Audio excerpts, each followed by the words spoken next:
સાદરા ગ્રામ પંચાયતના સહયોગથી સર્વોદય પરિવાર ટ્રસ્ટ દ્વારા સાદરા ખાતે નિધિવન ઓક્સિજન પાર્કમાં વૃક્ષારોપણ કાર્યક્રમનું આયોજન કરવામાં આવ્યું હતું, જેમાં આચાર્ય ગોસ્વામી શ્રી ચિન્મયલાલજી મહારાજ અતિથિ વિશેષ તરીકે, એસવીપીપી પ્રમુખ શ્રી કિરીટભાઈ શાહ, આમંત્રિત મહેમાનોમાં એડવોકેટ શ્રી હરેશભાઈ શાહ તેમજ રાજેન્દ્રભાઈ શાહ ઉપસ્થિત રહ્યા હતા. અને આ ઉપરાંત સર્વોદય પરિવાર ટ્રસ્ટના ટ્રસ્ટીઓ તેમજ ટીમ સર્વોદયના કાર્યકરો, સાદરા ગ્રામ પંચાયતના હોદ્દેદારો, ગ્રામજનો, જ્ઞાતિજનો, સાદરાની શાળાના તેમજ વિદ્યાપીઠના વિદ્યાર્થીઓ મોટી સંખ્યામાં હાજર રહ્યા હતા.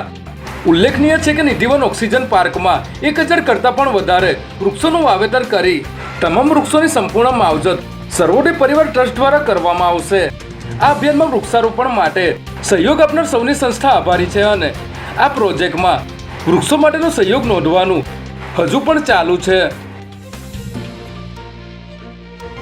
વડોદરાના વાડી પોલીસ સ્ટેશન હદ વિસ્તારમાં સ્ટેટ મોનિટરિંગ સેલના દરોડા બાદ ડભોઈ રોડ પર શનિવારની રાત્રે બુટલેગરો વચ્ચે ગેંગવોર થઈ હતી, જે બનાવમાં મારામારી બાદ વાહનોને આગચંપી પણ કરાઈ હતી. ત્યારે આ મામલો બહાર આવતા શહેરના ઉચ્ચ પોલીસ અધિકારીઓ વાડી પોલીસ સ્ટેશન દોડી આવ્યા હતા અને ડીસીપી લીના પાટીલે સમગ્ર ઘટનાને લઈને આગચંપીની કલમનો ઉમેરો કરાવ્યો હતો. ત્યારે સમગ્ર મામલે પોલીસે આતિશ ઠાકોર, સંજય ઠાકોર, રાજ ઠાકોર, હિતેશ ખ્રિસ્તી, મયુર કનોજિયા તેમજ હસમુખ મણજારાની ધરપકડ કરી આગળની કાર્યવાહી હાથ ધરી છે.